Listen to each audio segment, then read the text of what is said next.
Hi, everybody. Hello, good Hello. evening. Good evening.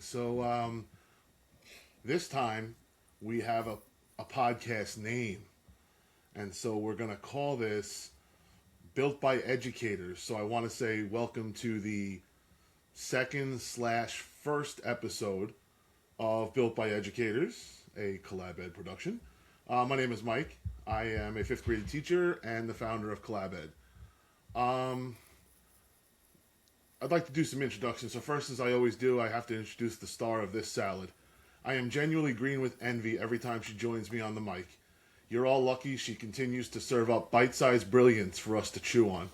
She keeps this show crisp, keeps me from overdressing the conversation, and makes Thank sure we you. don't wilt under the weight of big educational ideas. May I introduce my good friend and co host, Kaley Clavell. Kaley, welcome back. The kale salad.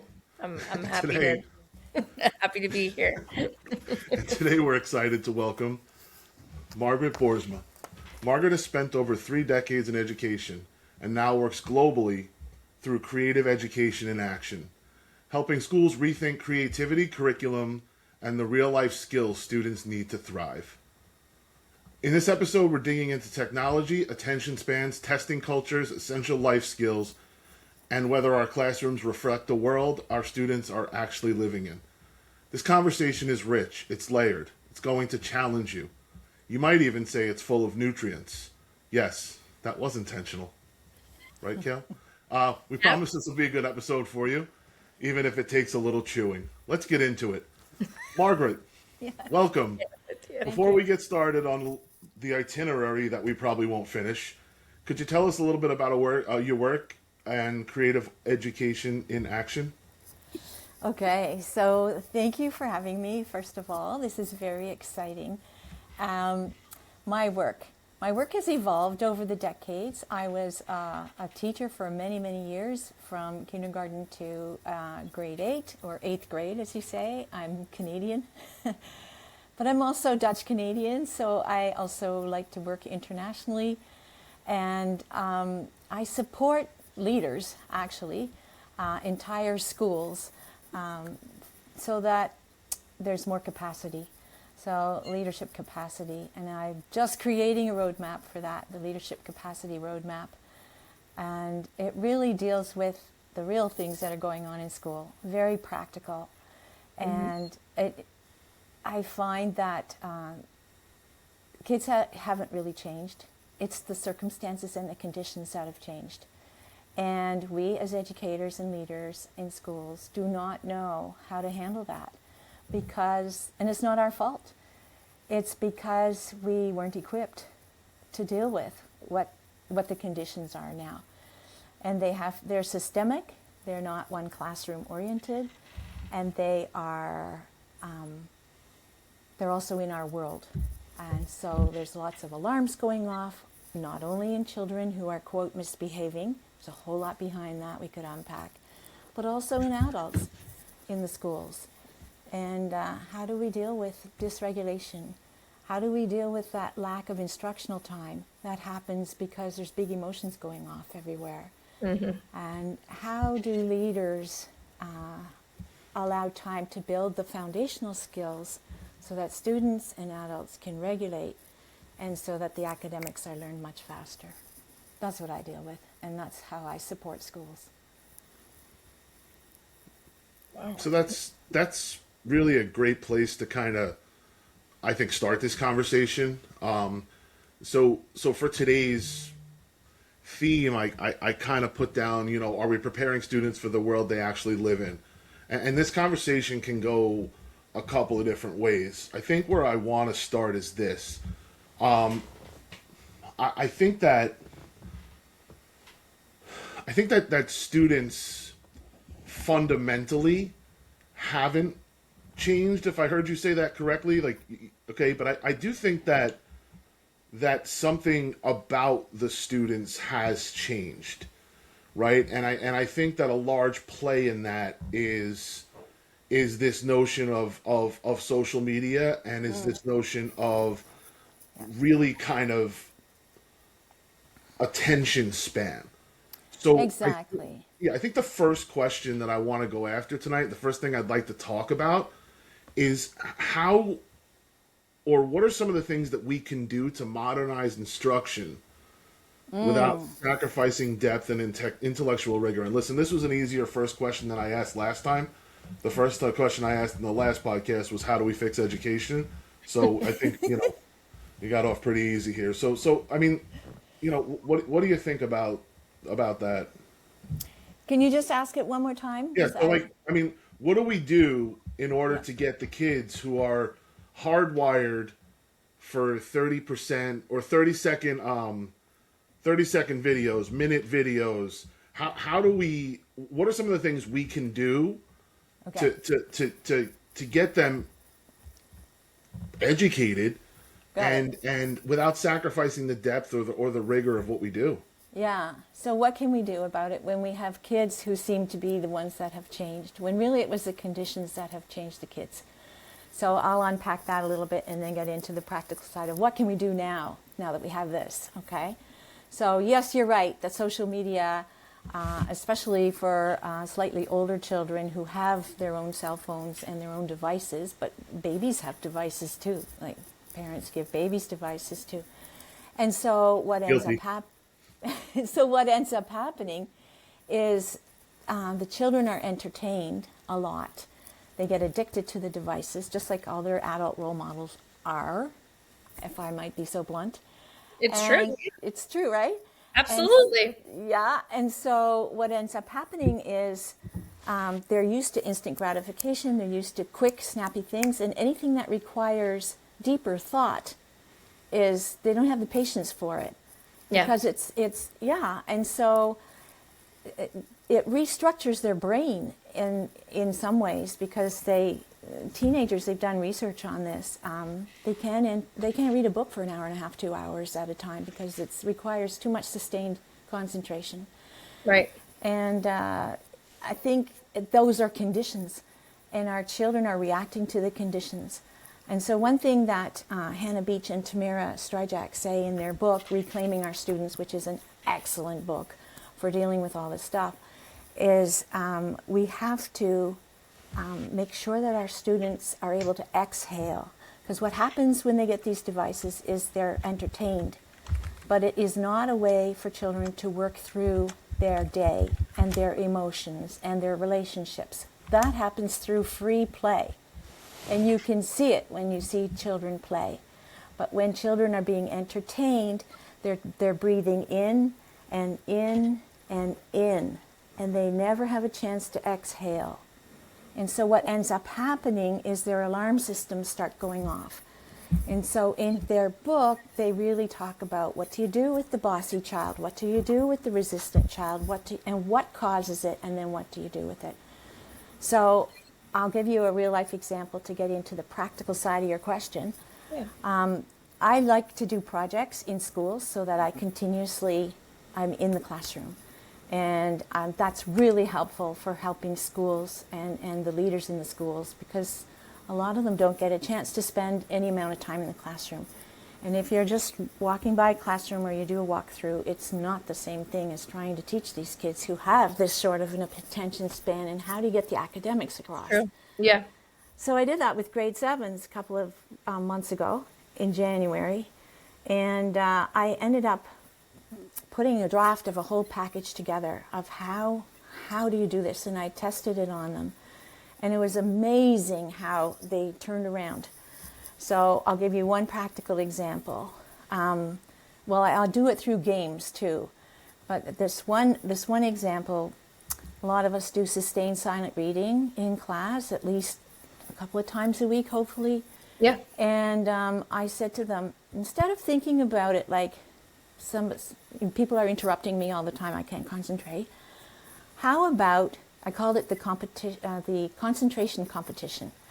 How about you get a book, it's going to last, for at least 20 minutes. So if you need to read it 3 times, fine. You're not going to get up and get another book, and you're not going to allow yourself to be interrupted by anyone. If someone comes to the door, you keep your eyes on your book. You don't look up. If the teacher calls someone to their desk, you don't look up. If somebody drops a pencil, you don't look up. Don't allow yourself to get interrupted. And then I was policing it in the beginning. And I said, okay, we're going to beat our own score, and we're working as a class. And so I start the timer, and 3 seconds later, somebody interrupts, and everybody's out of it again. And I said, nope, that was 3 seconds. We have to beat 3 seconds. Well, we got up to 8 minutes and 17 seconds of sustained silent reading. And this is a class that couldn't focus for 30 seconds on anything.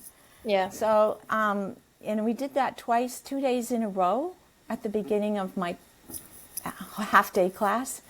And they ate out of the palm of my hand after that. It was such a 180.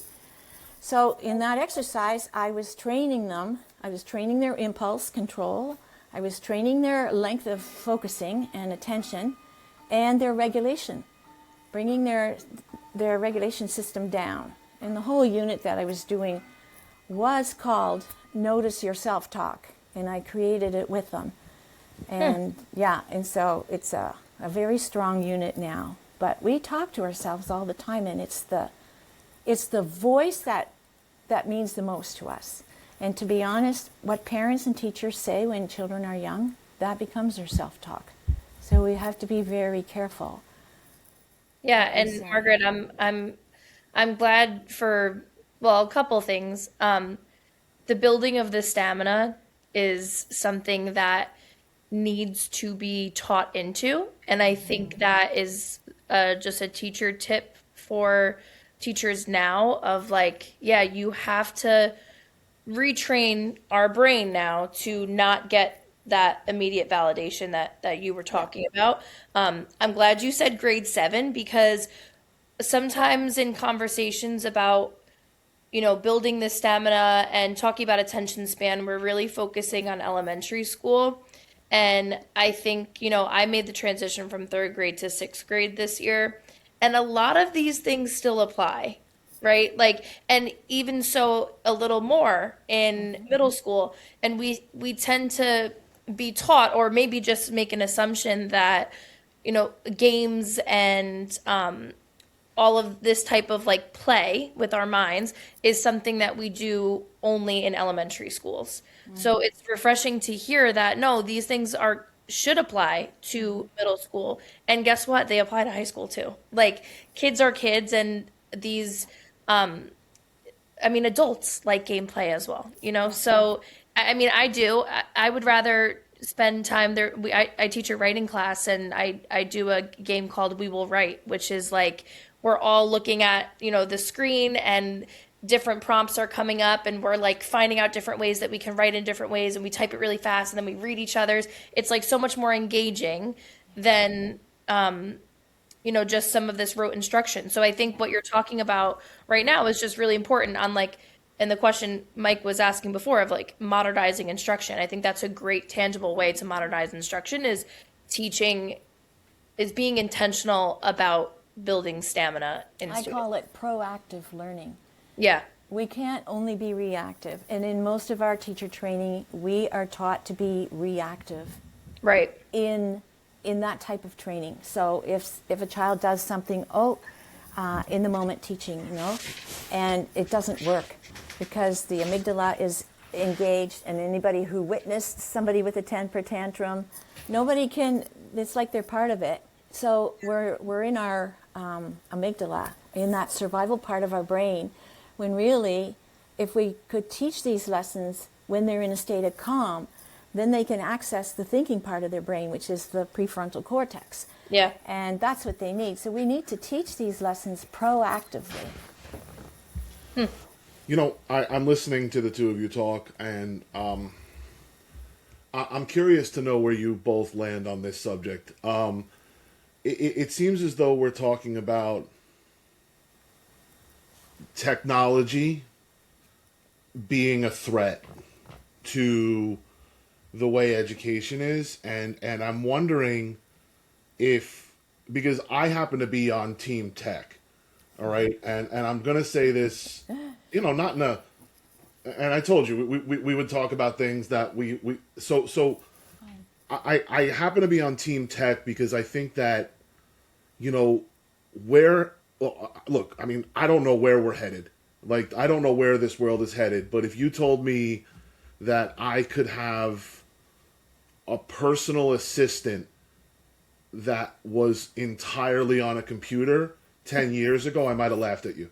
Right now, it is single-handedly helped me build this not-for-profit. Right. So I tend to embrace technology, and I tend to use screens a lot in my classroom. So I'm wondering, do we continue down that road, or do we, in a way, and this is my opinion, take a step back and start removing some of the tech? Because I hear people say to me, and this is the law. I don't even know if there's a question in here, but like, I hear people say to me, well, it's important that kids pick up a book and read it. I hear people say to me, it's important that they physically hold a pencil and write. Yet the evidence suggests that these skills are not, because all of our testing is going digital. Yeah. All of our writing is essentially turning into typing, right? So I'm curious to know, like, where's the balance? Where are we here? Like, there was a question in there somewhere, and if I somebody can wants to respond find if it, you like. I'll put it in there. Oh, Margaret. Yes. Yeah. Okay. All right. So I think, in the last 30 years or so, we have put such an emphasis on computer use of computers, and we haven't really known, let alone taught, boundaries. And I think there's so much to be said about how the world has evolved because of tech in the last 30 years. It's astounding and it's miraculous. Right. So I'm not saying, it's not all or nothing. I think we have to be aware of how it's impacting our children, because they go from tech at school to tech at home to, I had those grade 7s fill out maybe, 30 or 40 little, in 3 different columns, skills that they would like to learn in their lives. And I said, only check 3 to 5. Don't check all the boxes. And so they all had something they really wanted to. And so I said at the bottom of the sheet, I said, what's stopping you? For example, is it time? Is it money? Is it something else? And 98% of them said it was time. And yet, they can find the time if they wouldn't be on screen for whatever the statistic is, 5 to 6 hours a day. So also in a school I was in December, some grade 8 teachers had just taught a simple cooking lesson in the staff room. And so it was lunchtime, and they were reflecting on this lesson, and they said, these grade 8s could not do the pouring action from a measuring cup to a bowl. Oh my gosh. So I'm saying there are many skills that we need in our everyday lives that we're missing out on because these kids are on screen all the time and they're not developing life skills. Right. Mike just posted a picture recently of his kids playing in the dirt rather than playing on their iPads. So I'm happy to say that Mike's moving in the right direction. But they'll pick up the tech. Don't worry. They were on their iPads tonight. It was nice. Listen though, like I hear it's a real life frustration of the balance between the way, and I heard Mike say this before, like, yeah, we're required to test on a computer, but as a teacher, my mind always goes back to what is the purpose of this? Is this assignment to prepare them for this exam, or is this assignment to prepare them for the world, or is this tool, a computer, useful for what we are doing right now? And that's kind of the purpose why I'm using it, right? Like, I think it requires a depth of a teacher to understand, like, be discerning for the purpose. Right. Is this a tool, or is this to make it a little bit easier on me or easier on them, or maybe it's quicker, or like, and also making sure that we're giving things on paper as well. We can't lose that. And I hear parents all the time, and through conversations, parents are always saying like, I teach a writing class, so they're like, but do you care about handwriting? And I feel like that's a lost art right now. And I'm like, you're right. Like, so there has to be some type of a balance of like, my class is, we're writing it on paper. That is your draft. We're teaching you how to draft on paper. Then we're going online and typing our final draft. And then the opposite the next time, right? So like, there are different skills, like you're saying, Margaret, of like, I need to know how to hold a pencil in my hand and write on paper. I need to know how to organize my writing on paper as well. But I also need to know how to open a Google Doc and type and know how to organize my thinking on there, because that's the world that we live in. So I think right now teachers are just, that's a spiral in our minds constantly. Yeah. And this is where I'm going to break off with you, right? And not that we've ever disagreed on anything, because, Bring it, Mike. Bring it. Let's go. Like, I hear you, but I also think that one of the things that we didn't get into was the fact that it's not only the kids right now that we're teaching that are tech driven, but it's also their parents. I am at the age now where I think I just turned 43. I'm not really 100% sure. And I'm starting to realize that I'm getting older, and the parents who are coming in for conferences are not. They're right? younger. And so I actually like to call it distinguished now. This gray that's growing balding at the that's side of my happening? head. No, Right. this is distinguished. Okay, get it right. Fair enough.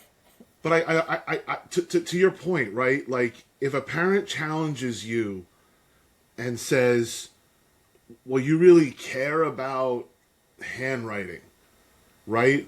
I don't know how to justify that anymore, because really the handwriting is something we could go the entire day without writing something. And when you were talking, Kaley, I'm thinking to myself, like, all right, what's something that I absolutely have to write? And the first thing that came to my mind was a grocery list. Yeah, no. We have you can note have your tab. notes in your. Right. And so, like, I'm saying to myself, and here's where I get off the train of being difficult on this whole thing, is I only think that, like, AI can be dangerous, right? Every AI system comes with this disclaimer that anything I say could be wrong, right? Which is great because you have people going to AI for medical advice, for legal advice. Like, it's like going to Google, right? So like, I think that teaching these kids how to properly use these tools is going to propel them further in their world. I agree. Good. But the problem is when the AI and these tools start to replace thinking and critical thinking and problem solving, and that's where, like, I gave an assignment today in my class. We were doing a short response, of course, preparing for our lovely state test. And one of my students used AI. It's a real thing. And I asked him, like, but can you read back to me what you wrote? And he said no. And I was like, so that's where I have an issue. Like, maybe we can use it for outlines. Maybe we can use it for coming up with a new word and learning that vocabulary. What I can't accept is that you're giving me something that you have no idea what it says. Yeah. No, I'm with you. And that's why I think it's important to think about how we ask students to show what they've learned. Yeah. And I think the UDL, the Universal Design Learning, is great because you get to give them different choices, or their own choice. How you could write a poem, you could do a dance, you could do a play, you could, a scene from a play. You could do an art project, but I want to know the depth of your learning. And then with that, they may need to be interviewed because just sitting there or giving papers, especially at the university, that's the way they do it. Most of them don't do anything else than we're assessing you by writing. And that's not really fair either, because not everyone's a good writer, but they might have a great knowledge of what you've just taught, the unit. So we do have to find other ways of assessing, but also other ways of getting the knowledge too. I was just going to comment on your handwriting thing. I haven't looked it up, but apparently there's research on why handwriting is important to learn, especially when you're younger, and it has to do with brain development. So that's all I know about it, but you might want to see if you can get an answer to your question. Yeah, I know. Sorry, Mike, let me... I'm used to Mike's going to fight me after this. I'm married, so let's go. I know that there's research supporting that when you actually write something down, how it helps your memory and retention of the information. I know that, but yeah, that's something too. I'm not going to fight you on it, because when I went through high school, that's how I passed my final exams, is I rewrote my notes. It was the only way I was remembering things. I understand that. I guess my comment was more towards, if we're going to argue against testing culture, which all of us do, right? Then the real purpose of school is to prepare the kids for the world that they're about to enter. But we're not fortune tellers. I mean, if you're an 11th and 12th grade teacher, you may have an easier job of this than you and I do, Kaley, because we're 5th and 6th grade teachers, right? So anyway, I think it's a really good conversation, and I think to the 9 people that listen to this, I think that Margaret, don't worry. I think we're up to like maybe 12. Yeah, and we're getting there. This is a new venture. Anyway, I would just say that I think a careful balance is okay. And Margaret, you said something that really sent my radar up, which is this alternate way of assessing students. And if you're going to ask students to write a short response, then I don't really see the reason why, if you're going to give 3 short responses, 2 can be written and 1 can be, hey, create a TikTok video with your friend explaining the answer, right? I think that those things, I think that's the way I would like to embrace this stuff, because I think when we go after what the kids really like, we're showing an interest in what they like. I mean, I tell the kids all the time I have a TikTok account, and then I make up some wild name and tell them that I have 9 followers and 26 likes, and they all laugh at me. And it's probably true. But the point is that I've put myself in their world, and like, I wish these kids put as much effort into other things as they do searching for me on TikTok on an account that I don't even know the name for.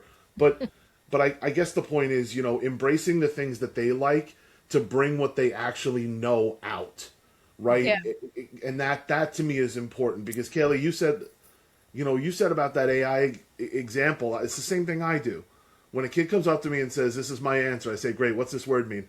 They're like, "What word?" I'm like, "This word." It's like, I don't know. Where did you find that? I said, "I found it in your answer." Like, so let's talk about it, right?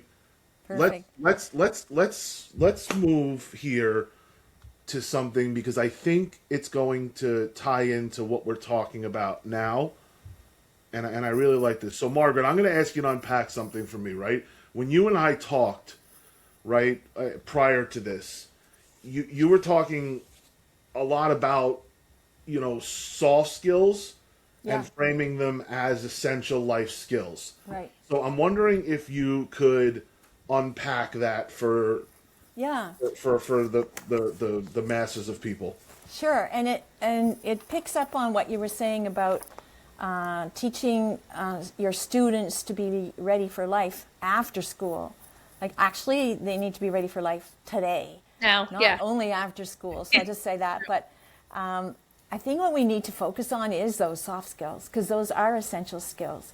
When children get out into the workplace, they don't lose their jobs because they don't have the tech skills or the knowledge of the industry. They lose it because they can't get along with their peers.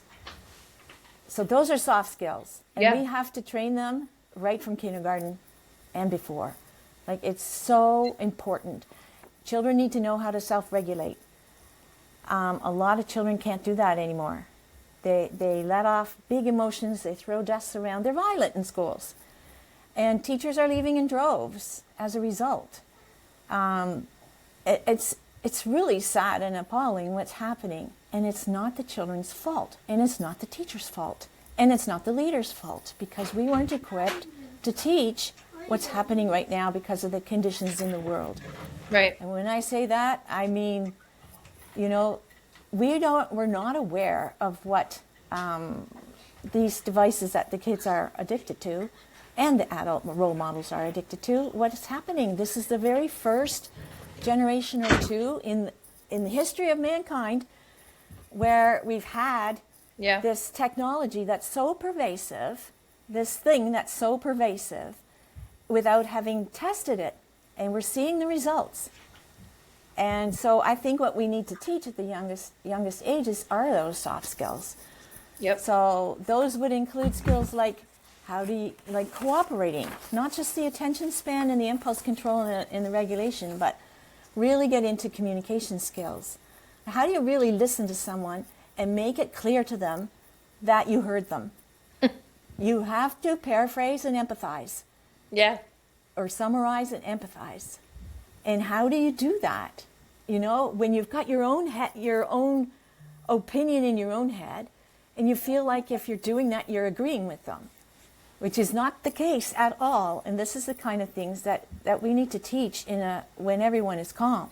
This is proactive teaching of essential skills. Right. And once people feel like you heard them, there's a space that's created where they can hear what you have to say. But until that happens, they're just listening with, what am I going to say next? And then I'll jump down their throat. And it's not good communication, and it does not work.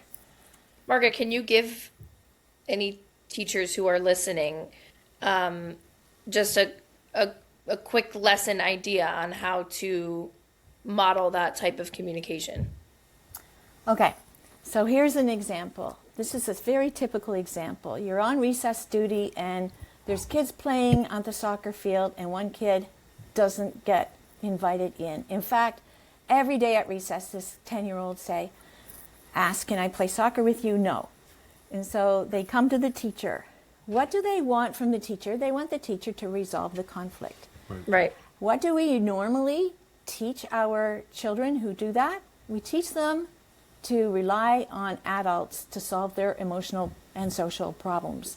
Yep. Instead, we can recreate what they're saying, so paraphrase and empathize. So it sounds like you'd really like to play, and they're saying no, and that makes you feel horrible. Or just say that sucks, whatever language the kid understands, right?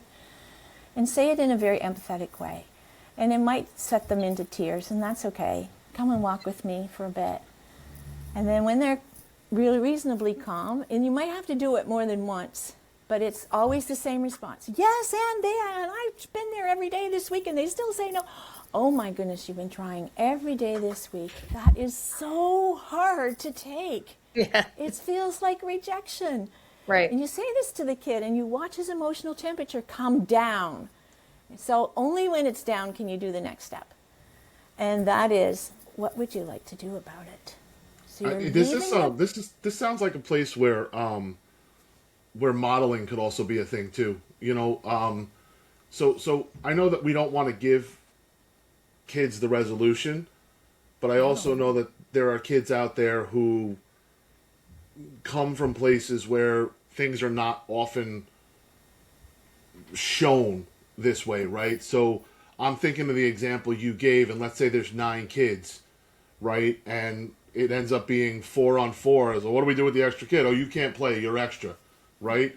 Then it's like, all right, as an adult, I'm dealing with younger kids. Maybe I'll say, you know what?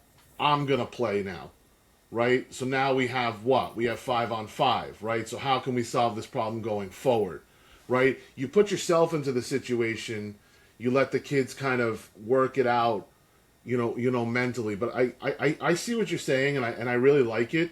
It makes me think about something that I read about for younger students and the importance of play, right? Like, because play is something that teaches kids these different things. I am the father of twins, right? So my kids went to school already a leg up on cooperation and collaboration. But when you have a kid who's a kindergartner on his first day of school who never went to a daycare, never went to this and that, you're going to see this child have a hard time. Yeah.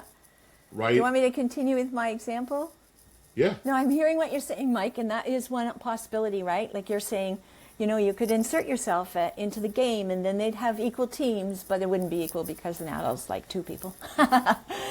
But I hear what you're saying, but I want to leave the ball in their court.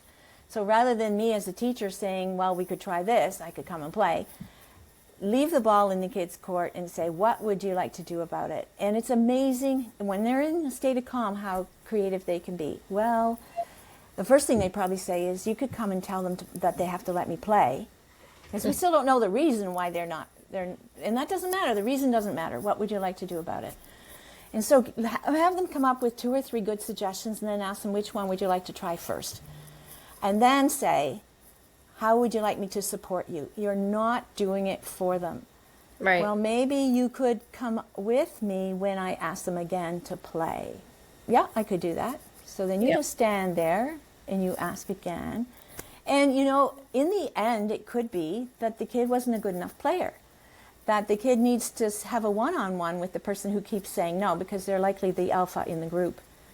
And so maybe outside of that situation, those 2 kids have a conversation, and it's discovered that one can't play up to the caliber and the other one is losing face if they say, yes, you can play. And then they have to problem solve that. So what are they going to do? Well, it could be that the one who's having a one-on-one and keeps saying no says, I'll help you every day at lunchtime or after school for 15 minutes to get your skills up. It's amazing what happens. It's amazing. But you have to leave it in their court, otherwise they learn. Kids are learning no matter what we intend for them to learn. Yeah. We are always teaching them that they need an adult to solve these problems, and they don't. Yeah, what I'm hearing is promoting advocacy within children from a young age, and also waiting until it's not the heat of the moment to have those solving conversations. Yeah. I think that is where personally I used to go wrong as a first year teacher, second year teacher learning, right? And sometimes it's still, you mentioned before that a student's answer was the reason why they're not able to do X, Y, and Z is because of time. And I think adults struggle with that too, because we have an agenda and we have a million students, and sometimes it just takes a second to sit back and listen to a student. And if you can't in that moment and you can't give it that time, by you reacting is going to spark another reaction when they're in that red zone and that heat of the moment, right? Yeah. So what are some strategies or skills you would say to a teacher of like, I'm constantly listening to problems after recess, I'm getting bombarded with all of these problems. What can you say to a student that you actually do not have time to solve that problem right away? What's some language that we could give teachers of, I care about what you're saying, I can't handle that right now? Like what is a... Well, just that message, just say it with warmth. Right. I know that you need to talk to me right now, and I have to get the class to work. Can you wait a few minutes? Like, just have warmth in your voice when you acknowledge their presence and you realize, you tell them, I know you want to talk to me right now, and I'll get back to you. And that goes such a long way. I mean, just that, because I think that brings your demeanor to, I'm talking to you with respect. And I always tell people, I say, especially when I teach the university students, I tell them, just because you're standing up in front of a classroom doesn't earn you respect.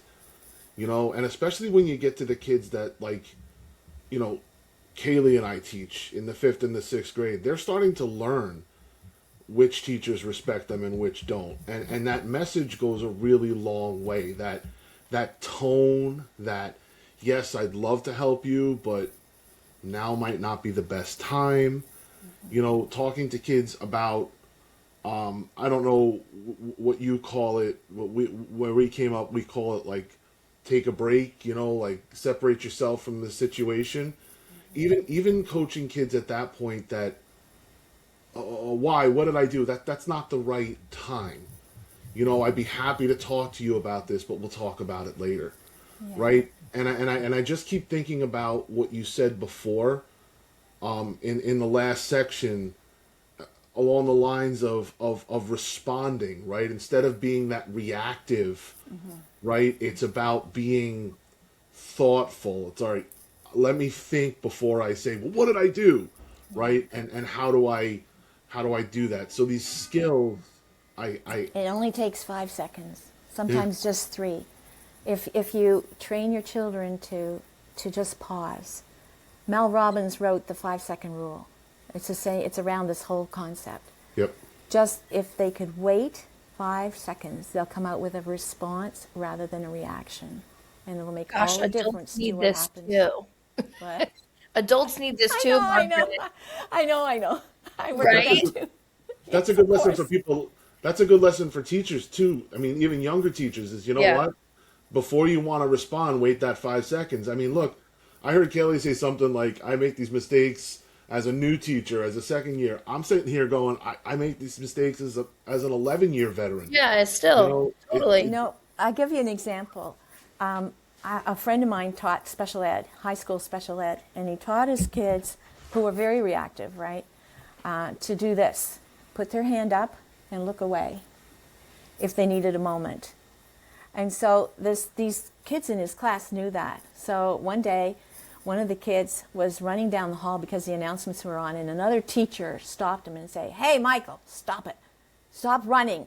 And he went like this to the teacher, took a breath, and the teacher knew that sign even though she wasn't thank taught. God. Yeah. Right? And then he responded rather than reacted, and it saved him from going to the principal's office. Right. And we should all teach our kids. That's the importance of communication to all the teachers out there. Communicate your signals before somebody thinks. Yeah, exactly. Otherwise. Proactive teaching. Yeah. And I'm glad you brought up special education, just because I'm in a position now where I am teaching. We have a luxury in our school to have a program called the NEST program, which is designed for students with autism.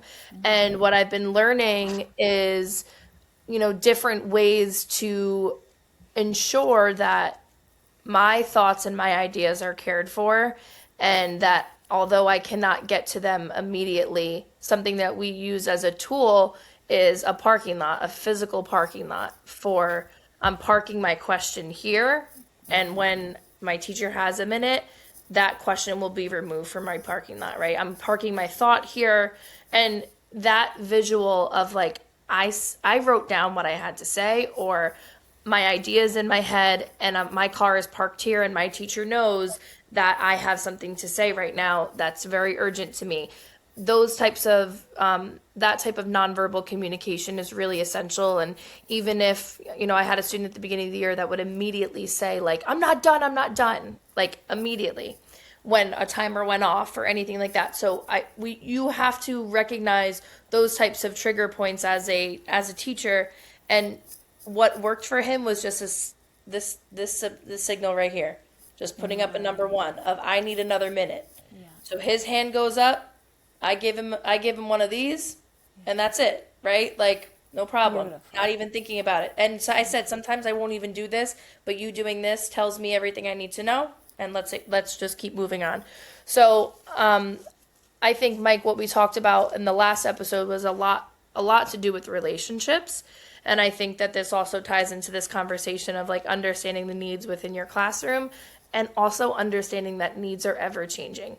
And I think maybe we could get into that type of conversation of like behaviors and what they tell us, and what we can do as teachers. I don't know if that's not a question, but Mike, I don't know if you had a question for that, but I think that kind of relates to what we're saying right now of like, what can we do as teachers to understand changes in behaviors, and what should our moves look like based on the changes of behaviors? So, what can we do to understand behaviors and then Yeah. change them? What can we do to yeah. Okay. Behaviors is Or what is the story that behaviors tell us? Maybe that's kind of what I behaviors talk about unmet needs. right. Behaviors are communication and a chance for us as teachers to get information. This kid is throwing stuff around the room. What is Right. that telling me? That their alarm system is going off. And then dig deeper. Why is their alarm system going off? What's happening in the classroom that maybe they're overly sensitive to the environment? Maybe, and that includes the walls and all the bright colored anchor charts, and it's all like noise to them. Yeah, There's yeah. nothing calming.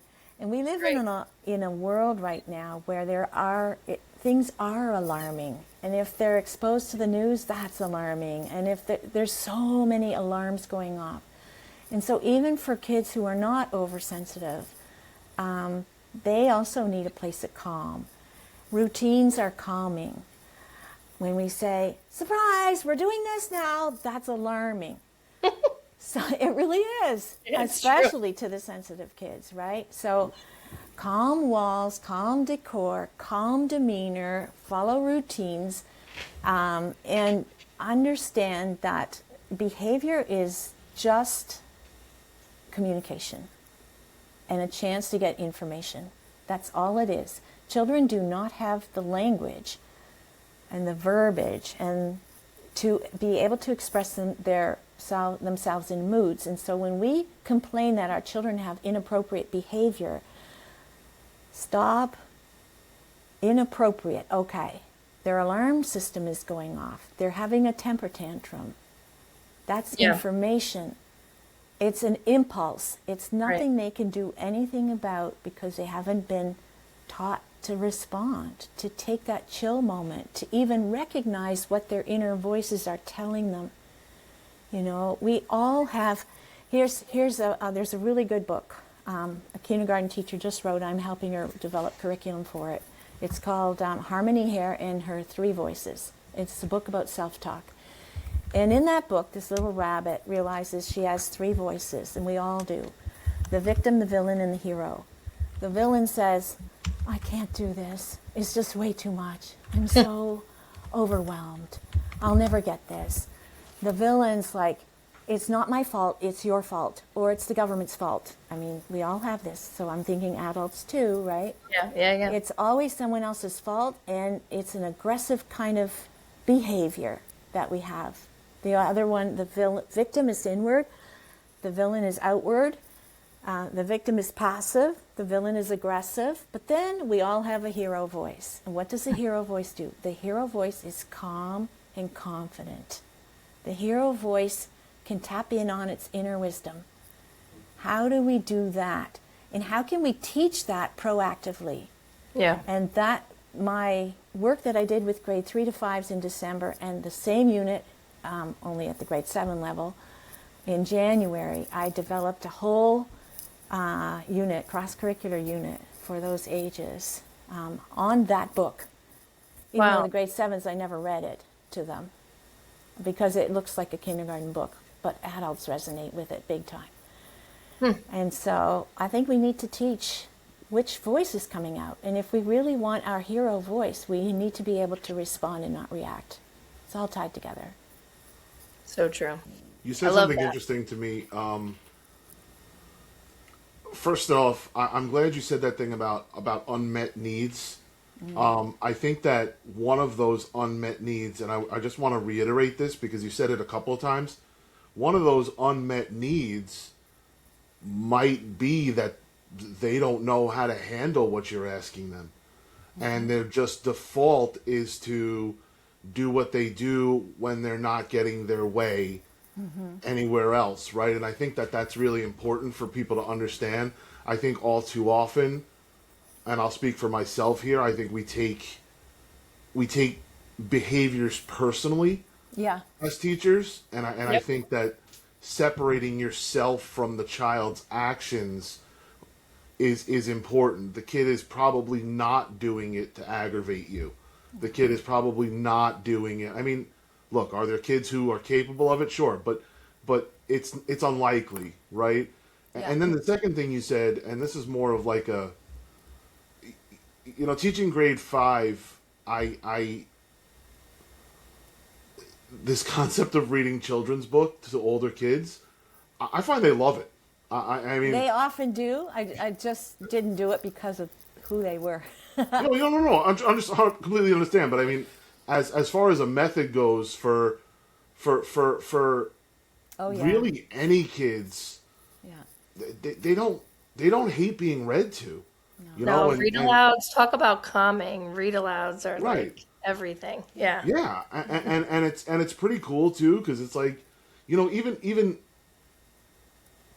I don't want to say this the wrong way, but even when you read a kindergarten book with seventh graders, like you might be reading it in like a different tone, and it's like, okay, come on, students, let's everybody go to the rug, right? Like, but the kids, they still enjoy it, and you can still get a lot out of that. And yeah, I wrote down the name of that book, and I'm gonna probably ask you. You said it's still being developed or it's done? No, it's done. You can get it on Amazon. Yeah, so I'm gonna make sure I got the right one, because I think that that's pretty cool. Just developing this voice for kids, because Notice your self-talk is what I called the units yeah, that I developed.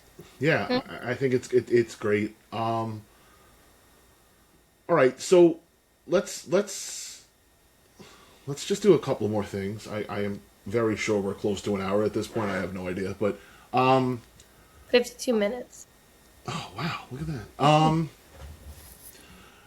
I want to go back to one thing about your soft skills, right? So, the soft skills, the life skills, because I happen to agree with you a lot on that. I love teaching those. I think they're more important for some students. We could talk day and night about differentiation, but I think differentiation doesn't necessarily mean I'm teaching the same lesson to students different. It's I'm giving what this kid needs, right? And this kid needs soft skills, and this child needs something totally different. So anyway, I'm thinking about just kind of maybe giving teachers some ideas of what practical ways we can build these skills inside of classrooms every day.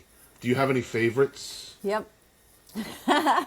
I put a whole ebook together of games that are interactive games, not board games, not computer games, but games that really apply these soft skills, and then debrief. And the learning is in the debrief. How did you feel when someone didn't go along with your idea in your group? And what did you do? And, what would you do another time differently that might bring a different result? Those are really key questions in the debrief of these games. But the games are free. And people can just write me, and I'll send it to them. Yeah. I'll make sure to include that, because I want that. That's important. And another thing that keeps coming to my mind is this notion of, this almost sounds in a way like teaching social studies, right? Because that was my that was the reason I was hired at the university, was to teach a course on social studies. It's what I like to do. It's what I really enjoy. And one of the biggest aha moments for the students at the university was that social studies is not history. It's not. It part of it's history, right? But part of it's also creating citizens, creating good Yes. citizens. And I love using social studies themes for my educational drama projects. and Oh. yeah, so like I think about the so if a teacher looks and says, hey, these guys are talking about all this this stuff, and where do we find the time? I would argue the time's built into your schedule already. You know, you talk about social studies in a way that this is a place where we can insert these different lessons, these different cooperative learning things, these different things, because at the end of the day, what is a good citizen? A good citizen is somebody who works well with others, who listens, who respects, and that starts day one of kindergarten. You know, and it ends never. It really just never ends. Right. So I love that. I would love to. Could I ask you just to talk real quickly about these educational dramas? Yeah, sure. Another word for it is process drama. So I have a specialist in that, and it's not very well known in the U.S., but I have done a number of workshops with the American Alliance for Theater Educators in different parts of the U.S. On process drama, and basically I take a story, often a storybook, but it could be a story that the kids make up from scratch, and we do it as a collective. So rather than talking about a story in third person, it's in first person. So they become a character in the story. So, for example, like you guys are grade 5, so I'm just thinking of an example of something I might have done with grade 5. Well, let's just say, here's a grade 2 example because it comes to mind really fast. No, that's fine. There's a book called The King's Fountain, and the king loves to build a great big fountain on the top of his mountain and doesn't realize that all the money and resources take away from the water supply of the villagers down below. And so in grade 2, it's a cross-curricular unit. We make a great big map on a piece of mural paper. What does it look like? And what are we going to do about this? So there's a problem in the story. They're the villagers, and so they take on their own role and they improvise it, and we bring it to life so that they really own it. And we have different tools that we use in the drama to do that. It's not theater, just don't confuse it. But it's first-person literature, really, first-person story building. And then they decide inevitably, and it's student voice here all the time, because as an artist, I take what they say and move it in the direction that they go in and let them experience the consequences. So mostly in that story, the grade 2s would say, I think we need to talk to the king because it's just not fair. And they're very livid about it too. So we can talk about emotions in that and learn from that. And I say, okay, so let's get together in partners, and because you want small groups at that age, and make a plan. What are you going to say to the king? Write it down and draw a picture or whatever you want. And so they practice, and then we talk about, you can't talk to the king the way you talk to your dog. So this is built in, right? Like a lot of kids don't realize that when they're talking to the principal, it's not talking to an equal, and how do you make that distinction? And so there were guards there, and I think I was one of the guards. I'm never the person in control. I'm in control of the class. Like when we have a town hall meeting or something, I'll be the chairperson, but someone else is the leader, and the rest of the class is all part of it. Right. So they're always in role, and I bring in different problems in the role. But in that particular example, at one point I had a student teacher who came in partway through the unit. And so when we got to the point of, their presentations were passable for the guards, and they were really good, and everyone's sitting in a row like this and listening to everyone else nope, go back, do it again, this isn't good enough, this isn't good enough. And so they learn, but in a fun way, right? It's not like your essay sucks, do it again. It's like, right, fix this. And they have a motivation to do it because they want to get across to the king. So my student teacher put a chair on top of a table one day and sat there like the king and put a crown on. And they were like, whoa, there's a king. And so it was precious. And so then we have an ending for it, and we wrap it all up, and then include writing, often writing in role, because once they experience something, writing in role the writing is so much richer because they've experienced it. Yeah. So, write a letter to the king. what do you want to say to them? And then from there, they take the essence of what they actually say. And anyways, all that to say, it's amazing. I teach 5 half days in one classroom at a time. And I do it through demonstration lessons. So when other teachers come in, they watch this and they're like blown away, can't wait to do it in their class. And so I've developed a lot of these units myself. But it's all social emotional learning in the end.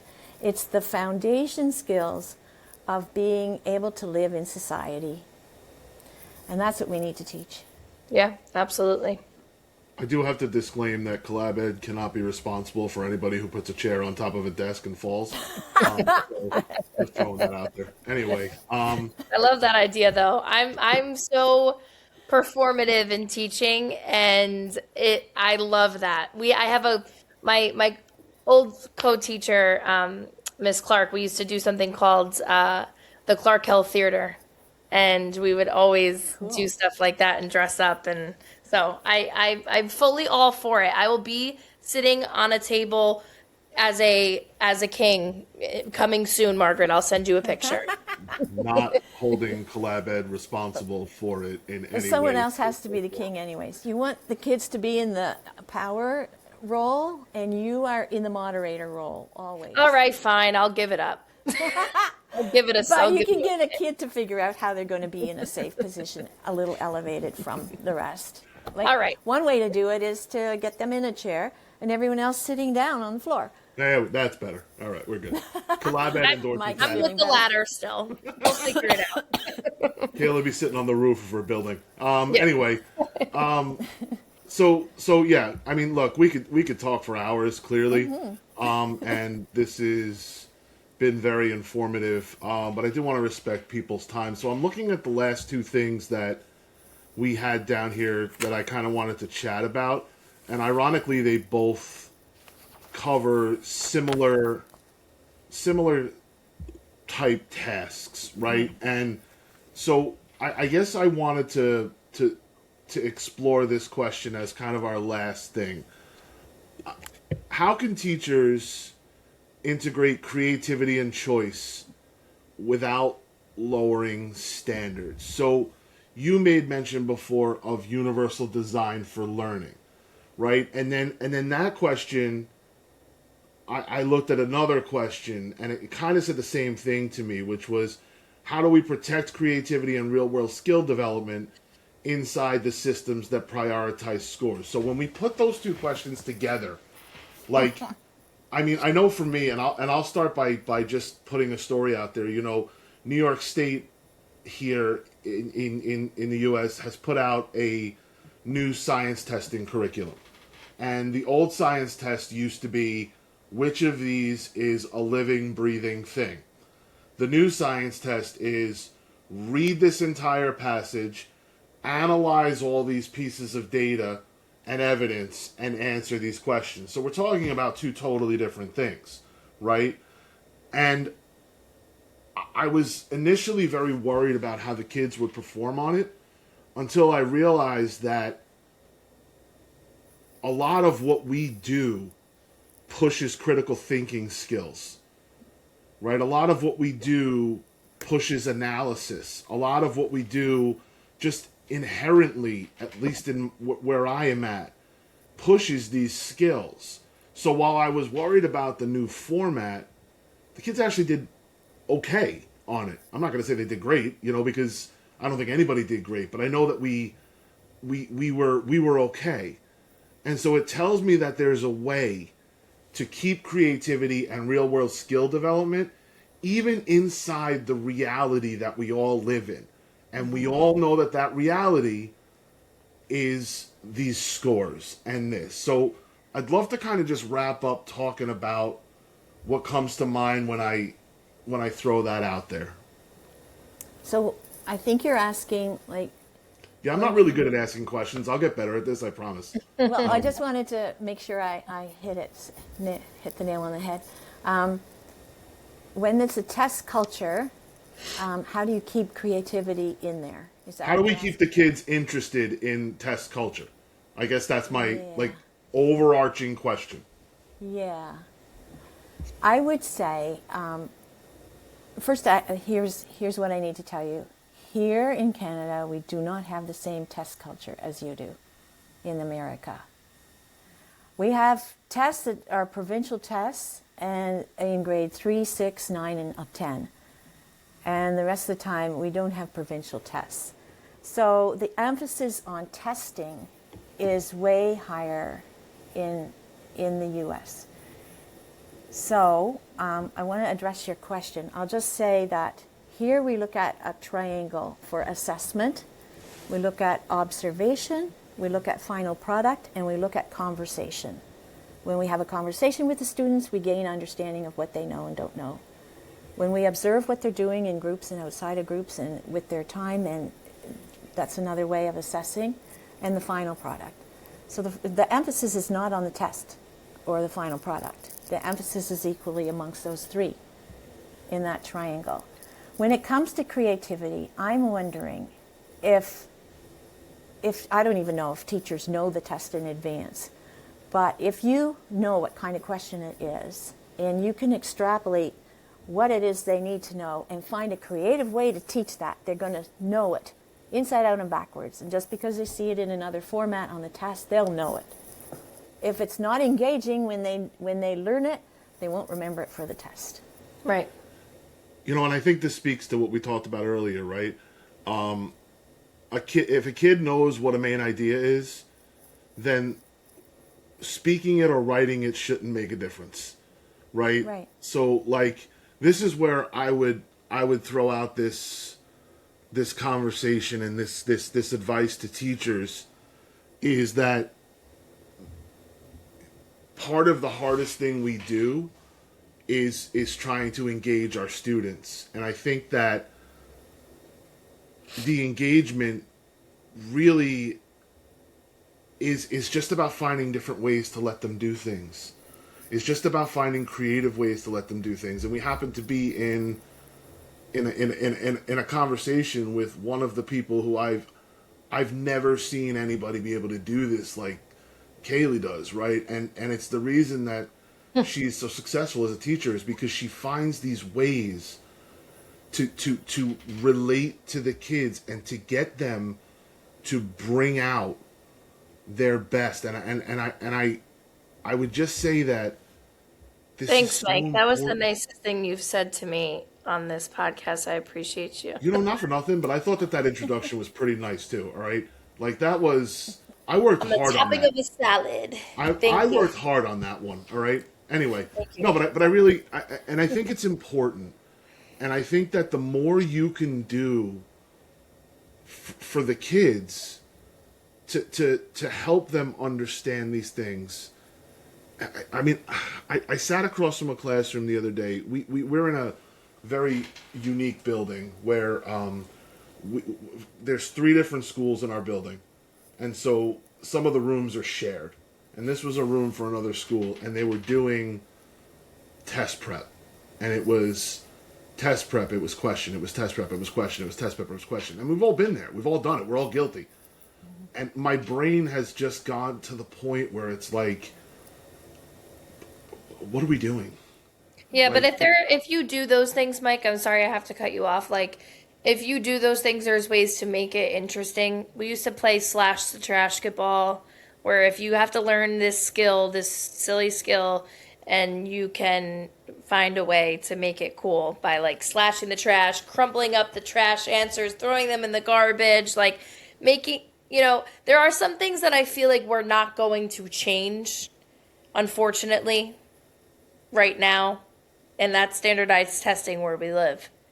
I think it's really just the conversation of like, we got to figure out the brains behind what are the skills really that these kids need to know. Yeah. How do we build on that? Because like you said, like there are people that are going to remain in the boring rote question. Yeah. But does the data really support that those kids are improving in any way? Probably not. but it's kind of funny you said that because that's kind of where I was going with this whole thing was that I think the challenge for us and the challenge coming off of this podcast becomes what am I as a teacher doing to engage those students? Yeah. And I think that the answer needs to be whatever interests them. Yeah, you're right. Let's get there. Let's Yep. get there. Let's figure it out. And so that's really what I came off of here today, kind of in this conversation with you guys. I think we talked about a lot of great stuff about behavior. I really, really don't know of any better way to say it than you said it, Margaret, about, unmet needs. I think that your points on like these essential life skills are just it's so important to be able to. It's almost like the why behind what we do, right? Why do kids have to know what the main idea is? I could argue that it's an analysis thing, right? You're analyzing, you're learning how to analyze, and you're going to analyze for the rest of your life. You're going to analyze decisions, right? So I really am just blown away by this last hour plus at this point. And I don't know how many different ways I can say thank you for being here. I know you mentioned that ebook. What I will do. Thriving Teacher Guide. What is it? It's called the Thriving Teacher Guide. And that could be found where? They have to email me. mb@margaretboersma.com. That's BOERSMA. All right, so I'm going to put that on our platform. You know what else I'm going to do is I'm also going to put we're going to be rolling out a new section of this thing where we're have a resource sharing type thing. And then what I'll do is I'll also include this in our research sharing saying, hey, this is what it is. If you'd like a copy, email Margaret and I'll put your information in there, because that's really cool stuff. And I just want to say thank you. I don't know if you have anything you want to add before you go, or if you just want to go to bed. It's up to you. Oh, no. I've really enjoyed this conversation, too. So thank you so much, Mike and Kaley. It's just been such a pleasure. I'm happy to come back if you would want me to come back. Oh, good. We're doing episode 3 tomorrow. So if you know.